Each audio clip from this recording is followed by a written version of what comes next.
Happy Friday, Patreon subscribers. I'm very sorry that I'm late with this video today, but I drove out to Brooklyn to pick up the first completed Genesis triple bypass install. I'm not putting too much of this info public, so just keep it between us for now. But I went out and Jose Cruz had assembled a full triple bypass board and installed it. And while I haven't done any of my crazy testing yet, so far it's awesome. So at the very least, within a few days, I'll have a short post up somewhere that shows video examples and some picture comparison examples. But I'm just going to give you a little teaser right off the bat. It sounds amazing. So for the first time ever, I could play a perfect condition Genesis 3 in stereo that sounds good. But more info on that to come. I just felt like I thought it'd be cool to share this little teaser with you guys first. But let's jump into the Q&As. First up, Mr. Pete 1985 asked if I knew of any optical drive emulators that are readily available for the PlayStation 1 or Saturn. And right below, Santiago Sanchez answered perfectly. Nothing is readily available right now. You could try to get a RIA or a Phoebe, but I think the guy only makes about 3 a year. And yeah, I've been trying to get in contact with him. I can't figure out how to get in contact with him to interview him or offer help or anything. You could try to get the really expensive ones online where people resell them, but a lot of people are asking stupid amounts of money for them, so please don't pay that. And same thing with the PlayStation 1. I don't know of any optical drive emulator other than the PSIO, which I've heard rumors that they're trying to ramp up production so there's no longer an 18-month wait list, but that remains to be seen. I hope that's true, but unfortunately the answer is just no, nothing at the moment. What I'm really looking forward to is if anybody were to come out with a Sega CD1 optical drive emulator or a PS2, especially a PS2 Slim optical drive emulator. And that's way more complicated because there's other chips involved and stuff, but fingers crossed, I guess. And stay tuned to the podcast, because if there's anything that's worth buying that's readily available, you'll hear about it the moment it's released. Kester Weeks mentioned another cheap oscilloscope that had a Kickstarter campaign. I guess it's a pocket-sized oscilloscope and multimeter. And I would be very, very skeptical that that would work for something as fast as retro gaming analog signals. But, who knows? My best advice would be to, if you get one of these, find somebody that has another scope and take the same measurements on both. And if it works, then it's fast enough. And if not, it isn't. But just once again, the very specific reason I chose that $100 scope that I did the videos on recently was because it's readily available, cheap, and confirmed that it will work with retro gaming video voltages. I still have yet to confirm if it'll work with calibrating CD lasers. That's on the list of things to do. But I wanted to do a video on a cheap scope that I knew for a fact worked. But now that that video is up, anybody that wants to test against other ones can see for themselves, and I encourage everybody to do that, because if we could find even cheaper and even better scopes that will work, then hey, everybody wins. Brian Harmon asked, what BNC and VGA to BNC cables do I recommend as the best these days? This is something that I've been discussing a lot with Steve from HD Retrovision, because when you're using a scope and you're taking precise measurements, you want to get the best cables you can buy. And I'll leave a link down below, but the cables that he recommends, even for like the 1 foot BNC to BNCs, are $20 each or something. And it's just, it's the same, it's kind of like a musical instrument, right? If you buy the $2,000 one, very often it's the same as the $1,000 one, but each one is really vetted and tested and calibrated. And with the expensive cables, with the exception of some rare freak occurrence, you know that the connectors are going to be perfectly solid, that they're going to be built right, it's going to be the exact impedance that you would expect out of it. Whereas if you buy the cheap cables, who knows? Just like it's the exact same with the BNC 75 ohm terminators. I bought a sack of the cheap ones, and some of them were 90 ohms, some of them were 60 ohms. I just threw all those out. Whereas if you buy the really good ones, they're super expensive, but every one is right at 75 ohms exactly. So my recommendation is, if you're going to be using any kind of testing on an oscilloscope, you buy the best cables that you could buy. And if not, if you're just looking to hook up your consoles, buy more than you need. So let's say if you just need 4 cables RGBS for one setup, buy at least 5, maybe buy 8, just, you know, that way you could have a backup set of cables as well, because for the price, you could get 8 cables for the price of 2 or 3 of the really high-end ones. So maybe you hook them up and red looks a little weird. Screw it, throw that one out, throw a different cable in, and you're fine. A lot of the differences that you'd see, you would only see on an oscilloscope. You would never see playing, even through something like, you know, a perfectly modded console into an OSSC and 5X to an OLED. These aren't the type of things you would see. There's only the type of things that would affect measurements. And if it is the type of interference that you would see, it's going to be so blatant that it's easy. It's just, all right, that one's broken, toss it. So I'll leave links to the ones that I bought and the ones that Steve recommended. And, you know, just use them wherever you feel necessary. I think if I someday ever build a little bit more of a crazier rig, maybe I'll get the super expensive cables going directly into the D32 BVM just for the heck of it. But right now, that's pretty much where I'm at. Also, I appreciate the input when you said things you would find helpful for basic BVM and PVM use. I agree with all but one. Programming inputs for all of your sources, that's one of those things that after you've done it 2 or 3 times, it's simple, but just knowing where to look the first few times, yeah, totally. That's a great suggestion. Extron interfaces and crosspoints, that's another thing that's really helpful depending on people's setups, but tweaking geometry. That's something I would mention. I would actually probably say what I'm about to say in the video, but I would not give any suggestions for tweaking geometry, because I would be willing to bet if you have a monitor that the geometry is off, that's probably a sign that it needs a cap replacement. And maybe not all the caps, maybe just a few on the video line, maybe somewhere else. But I certainly would never suggest people get a new monitor and start tweaking geometry right away without having somebody else look at it. Or if you know what you're doing, look at it yourself.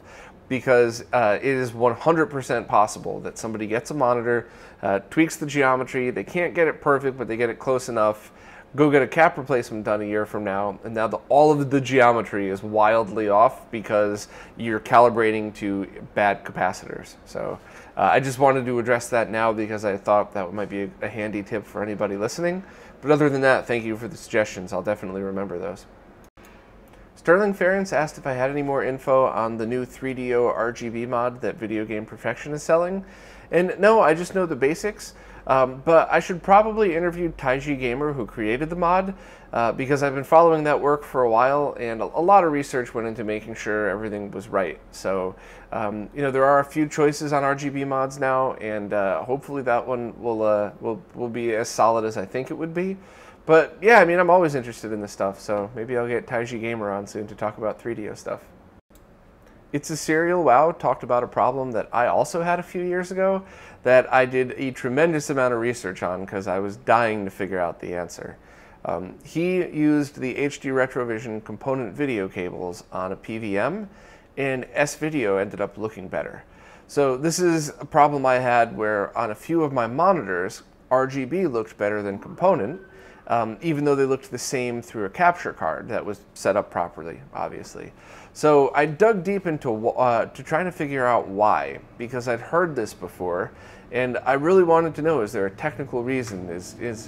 Do certain monitors accept component differently? And after spending a ridiculous amount of time, I came to the conclusion that the monitors I was using were just calibrated for RGB. All I had to do was use the 240p test suite, calibrate to the color bars and the patterns and stuff like that. And it was a pretty big difference on my PVM. Not so much on the BVM, but I mean, the brightness needed to be changed drastically using component video, and then they ended up looking exactly the same. So what I would suggest to you is try to, if you have a flash cart for any of your consoles, try calibrating it that way. But also, if it still is way off for component, and especially if it's also off for RGB, that might be a sign there's something wrong with your monitor. So there's a very good chance that the capacitors that are on the RGB lines might be in worse shape than the ones on your S-Video lines, causing the picture to go nuts. There's a lot of little things like that. Maybe if you have a one-chip SNES and there is a mod done, maybe there's an issue with the mod. There's a lot that goes into it. So I would just suggest trying different monitors if you could. You said you're already ordering a SCART to BNC adapter so you could test RGB as well. Definitely try that out. And if it really is that everything else works perfect except for component, please post again, because I'd like to figure out why in your case, but it's almost always been something wrong or a calibration thing, but a minor calibration, not like going into service menus and going crazy, just messing with the dials, and then it gets pretty much perfect. I mean, there's also a chance if you've been using S-Video for a long time, there's a chance your eyes are just used to the way the colors look compressed in 422 through S-Video. Depends how discerning your eyes are, I guess. But yeah, keep me updated as to your progress, and that just brings back nightmare memories of me trying to calibrate and compare RGB to component using a DSLR just to prove that my eyes were seeing what they really were seeing, and good luck. Smoke Monster asked if there are any shutter glasses besides the official Master System glasses that would work with the new 3D PCB in development. Yeah, in the news page itself, which I'll link to down below so people don't have to search for it, right on that page, the eBay ads are for LCD wired shutter glasses that work with the Nintendo or the Famicom 3D glasses, as well as the Master System ones, both with this and the original solution. I mean, I assume I work with the new one. It would work with the new one because it is just a reverse engineer of the other one. But I like these a lot, and I find them to be much more comfortable than both the Nintendo and the Sega solutions. So they're pretty expensive. You used to be able to get them for 20. Now they're 24, 30, 40, whatever they are. But, you know, it's just the way it is. Also, Jeremy Hopkins chimed in and agreed, but also said something that made me curious. So he said it would be far more convenient to have an all-in-one solution that could use any shutter glasses with any console. I'm not sure the compatibility between different consoles other than the two that I just mentioned. I know that Chris Covell talked about patching a SNES game that could be used with inactive shutter glasses if you built an adapter. Somebody else was working on an adapter for that. But Renee from DB Electronics was working on a project that's a 3D glasses adapter that has the IR sensor built in, so that you put on like newer 3D glasses, like the nice ones with the big shutters, and it'll sync wirelessly to the Genesis, and you could play it that way. You still have to use a CRT monitor, but I thought that would have been the perfect solution, because now you have these brand new big glasses instead of looking through the tiny little lenses of the small ones. But the thing that you said that got me very curious, you mentioned playing Arcade Perfect 3D Space Harrier on the X68000. So I knew nothing about that until just a few years ago, which is weird because you'd think that's something that would be pretty exciting to me. But can you get Space Harrier 3D on the X68K with is that a thing? Is that Arcade Perfect? Is it close to Arcade Perfect? So if you wouldn't mind posting down below, I'd certainly love to know a little bit more about that. And maybe one of these days I'll finally pick one of those X68000s up and give it a try. Next, Riot Gear. Zach asked 2 questions. I'll answer the easy one first. Do CRTs have a lifespan even when they're storage and not plugged in? How should they be stored temperature and humidity wise? What will damage them? Great question. As far as I know, as long as they're not in a super humid environment, it should be okay. But all capacitors have a finite lifespan because they're filled with liquid inside that eventually is going to dry up, cause the cap to crack and leak out, and that's where you get all of the issues that you get.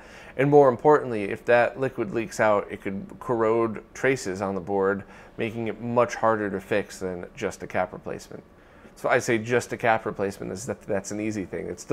It might take something that's really time consuming and make it even more insanely time consuming. So I guess, if you're really concerned, if you have some vintage CRTs, things that are really important to you, PVMs and BVMs, stuff like that, maybe find a way to take a look that's as safe as possible. If you're not comfortable taking the back off of it, maybe talk to somebody to discharge it, but I would just do a visual inspection. And if you see a lot of funk, if you see something that looks like goop leaking out from underneath a capacitor and corrosion underneath, then I would take care of that right away. But if not, I mean, you should be able to store it as long as any other electronic component could be stored. The other question you had, unfortunately, is a little over my head because I still don't really understand the details behind this. But you said you followed a guide that mods Super Famicom Mario RPG, and you said you added a 3.3 volt regulator. And so I think as long as you use the correct circuit and the correct components around it, going between 5 volts and 3.3 volts is fine. You just need the correct circuitry to make sure that it steps the voltage down properly. Now, I'm slightly talking out of my ass on this one, and I may have used the wrong nomenclature, but from what I've gathered from Rene, which the more detail he explains, the more confused I get. But as long as the conversion is done properly, there's no problem whatsoever at all. And also, you know, when you're playing one game, Super Mario RPG versus a ROM cart where you're always using every game, it's going to be a lot less wear because you're just going to have less hours on it. So you might be totally fine. I would just double check that and see if anybody has any suggestions. Anybody who knows what they're talking about has any suggestions on how to do this, because that's the one thing I'm not really comfortable giving advice on, because I still don't fully understand the circuits behind between stepping the voltage up and down like that. I thought it was just a matter of some resistors, but you know, like I said, some resistors and a cap or something. But you might want to look into that and talk to some experts. But I'm 99% sure there's a very safe way to do it where you don't have to worry at all. Adam Brady had a few good questions. First, can I recommend a place online that could sell American game carts for international shipping? This is for people that want to use the NTSC 60Hz versions. And I know that Brooklyn Video Games posts their stuff online, but not everything, just kind of the rarer, cooler stuff. And they're obviously a very trustworthy source. There's a few others. I can't remember. I think some of the game stores I talked to don't ship online at all because it's just a totally different business model for them. But if anybody else knows of a great reputable place, please post a link down below. Maybe there's good places that I'm just completely forgetting, but I'm always very careful when I buy stuff online because I've had so many bad experiences. I'm just always afraid to give recommendations unless I know for sure that they're trustworthy. And the other question is there a good resource to figure out what are reasonable prices for these games? I don't think so at all, and I think some of those sites just make up prices as they go. What I usually do for stuff that's expensive is I watch a few on eBay that are not buy it now and see what they actually sell for. Because it's very common for something to have like a buy it now price of $300 and then somebody else sells one at auction and it sells for $75. So that, you know, if it's nothing too rare and there's a few out there, that might be a safe way to approach it. But yeah, I wish I had better answers for you. So if anybody could help, please post down below. Chris Larson had a few questions, and I'm just going to say right off the bat, I'm sorry. I don't think you're going to like my answers. But first, he said he doesn't like watching ads on YouTube for the roundup when he's already a Patreon subscriber, which is fair. You know, you're supporting, so why should you have to sit through ads when things like YouTube Red, you pay to not watch the ads? So I understand that. But I don't think there's a way I could post the roundup for Patreons that are ad-free. If YouTube ever does some better integration with Patreon, I could make that happen. YouTube has their own program where if you sign up as a elite subscriber, you don't have to watch the ads. But then I would have to charge people twice, which is definitely not cool in my opinion. I would not do that. So at the moment, I don't really think there's any way I could do this without uploading 2 different videos. And YouTube's algorithms are what drive popularity for so much of this stuff. So I just don't want to risk missing out on extra views on the main video and, you know, have it not pop up in a watch later thing. It's kind of annoying, and I don't want to bore you with the details, but YouTube is pretty awful to try to go viral. You really have to be at the right place at the right time with the right everything. And things like posting doubles of videos definitely hurt your chances of that happening. That I do know for sure. Second, you've said you've gone audio only, which a lot of people do. A lot of people just prefer to like listen in their cars or on the subway and then like make a little note like, all right, well, there's 2 things I really want, so let me go back and look at those, but the rest was just kind of neat and whatever. And you said, but the podcast feed only updates at the same rate timing as non-Patreons. Yeah. So I tried to launch the weekly podcast at the exact same time on everything, audio and video. And I do not put the Patreon Q&A on the public audio only podcast download, because this is really only for Patreon subscribers. I believe it was Danielle who recommended I make these public a month after they air, which is a good idea. You know, I don't want to just completely shut everybody out, but the Q&A is all about the Patreons and all for the Patreons, so that would never be on audio for everybody else, even a month later, unless everybody disagrees. And then, of course, you know, I'll do whatever you guys want. Which is why I thought I got good feedback too from Patreon subscribers, where if I put the MP3 in the description of the Q&A on the Patreon page, you could stream it right from there.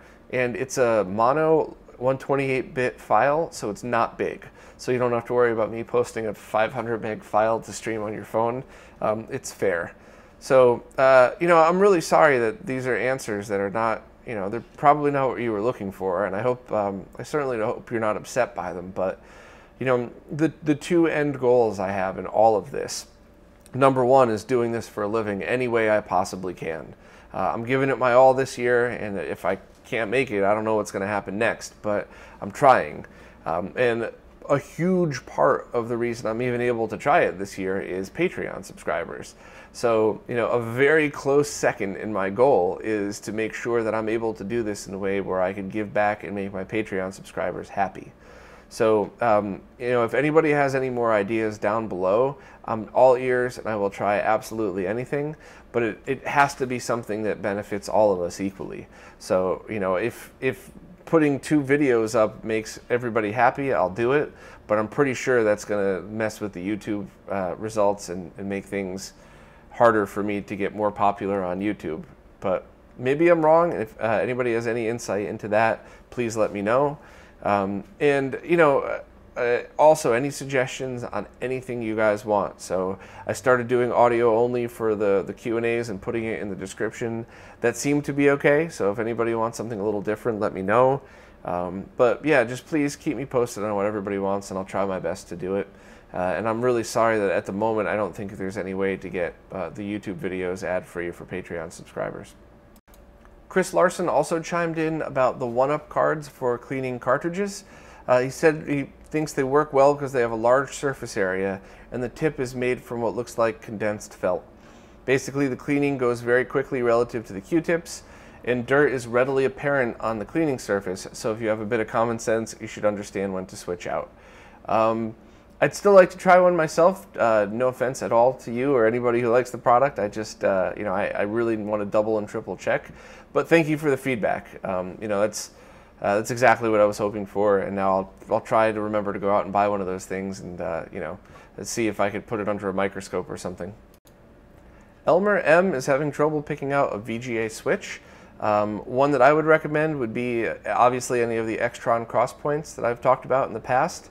And if you need VGA instead of BNC, try looking for Extron VGA switches. Generally speaking, they make really high quality equipment and you should be okay. But with a VGA switch, you might run into things like you have to have C-Sync, not composite video or S-Video, meaning Luma as sync. I had in a 10 ATEN 16-port VGA switch that worked really great, and it was auto switching too, but had to have C-Sync. So I think a good place to start is Extron, especially because of the price. You can get the used ones on eBay very cheap and kind of go from there. But I mean, the bottom line is if you get a switch and everything's working fine, there's no signal degradation, then, you know, call it a win. Porkchop Express 85 said, in regards to retro gaming cables, SCART cables, is there a way to open up the console side of the cable without damaging anything? They use an overmold, which is essentially like, imagine you know, the cable itself and connectors plugged in a piece of metal, and then another metal goes on top of it, and molten rubber gets pumped in, and then when that cools, it gets cut off, and now you have your solid piece of rubber that holds the whole connector together. So you could, I believe, carefully cut it open and then probably try to glue it back together. But I would think at this point that if you're going to do something like that, just set your expectations straight that you're probably going to damage the cable. But you know, depending what you need, maybe having a second cable would be great anyway. I'm not sure if you were looking to just switch sync from one to the other, or add a composite video pigtail or something so that you could use light guns. But maybe just consider a second cable, because there's an excellent chance that you'd end up probably breaking that one. And when I say you, I don't mean you. I mean like anybody that opens an overmold cable would probably break it, even if you're super, super careful. Well, that's it for this week. As always, post any questions for next week down below in the Patreon page. Sometimes I leave the comments on the YouTube page, and one or two sneak in, and so please don't think I'm deleting your comments if you ever see that. I always like to keep the comments on the Patreon side only, just once again, just because this is always focused on the Patreon supporters. And that is because I have the utmost thanks to all of you guys who support me. I've said it a million times, and I even probably just said it 2 minutes ago answering somebody else's question, but I couldn't do these things without you, so I really appreciate it so much, and I'm going to try to, now that things are starting to get to a little bit more of a normal area, I do want to try more things to help give back, and you know, any ideas you have, please let me know. But as always, thank you so much, and I'll see you next week.